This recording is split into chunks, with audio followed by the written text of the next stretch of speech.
नमस्कार. शहादा शिरपूर रस्त्यावरील सोनवत फाट्याजवळ अवैध वाळू साठा महसूल विभागाच्या भूमिकेवर प्रश्नचिन्ह. शहादा तालुक्यातील शहादा शिरपूर रस्त्यावरील सोनवत फाट्याजवळ खडी क्रेशर मशीनच्या शेजारी मोठ्या प्रमाणात अवैध वाळू साठवून ठेवण्यात आल्याचे उघडकीस आले आहे. या ठिकाणी अंदाजे 400 ते 500 ब्रास वाळूचा साठा असल्याचे दिसून येत असून एवढ्या मोठ्या प्रमाणातील साठ्याकडे महसूल विभागाने दुर्लक्ष केल्याने प्रशासनाच्या कार्यपद्धतीवर गंभीर प्रश्न उपस्थित होत आहेत. स्थानिक नागरिकांच्या माहितीनुसार संबंधित ठिकाणी अनेक दिवसांपासून वाळूचा मोठा साठा करून ठेवण्यात आला आहे.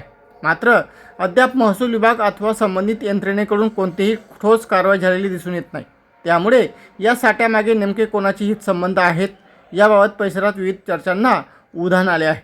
शहादा तालुक्यात अवैध वाळू उत्खनन व वाहतुकीच्या तक्रारी वारंवार समोर येत असतानाच आता मोठ्या प्रमाणात वाळूचे मोठे साठे ठिकठिकाणी छुप्या पद्धतीने करून ठेवल्या जात असल्याचे चित्र दिसून येत आहे. सोनवत फाट्यावरील हा साठा त्याचेच एक उदाहरण असल्याचे नागरिकांचे म्हणणे आहे. विशेष म्हणजे एवढ्या मोठ्या प्रमाणात वाळू साठवण्यासाठी अनेक वाहनाची वाहतूक आणि दीर्घकाळाची हालचाल आवश्यक असते. त्यामुळे महसूल विभाग, गौण खनिज विभाग तसेच स्थानिक प्रशासनाला याची माहिती नसणे अशक्य असल्याची भावना नागरिक व्यक्त करीत आहेत.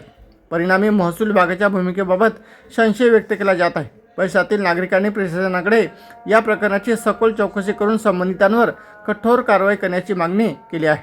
तसेच तालुक्यातील इतर ठिकाणीही अशाच प्रकारे साठवून ठेवलेल्या अवैध वाळू साठ्याची तपासणी करण्याची मागणी जोर धरत आहे. दरम्यान अवैध वाळू उत्खननामुळे शासनाच्या लाखो रुपयाचा महसूल बुडत असल्याचे सांगितले जात असून पर्यावरणालाही मोठा धोका निर्माण होत आहे. त्यामुळे महसूल विभागाने तात्काळ पंचनामा करून संबंधित वाळू साठा जप्त करावा आणि दोषींवर कायदेशीर कारवाई करावी अशी मागणी नागरिकांकडून करण्यात येत आहे.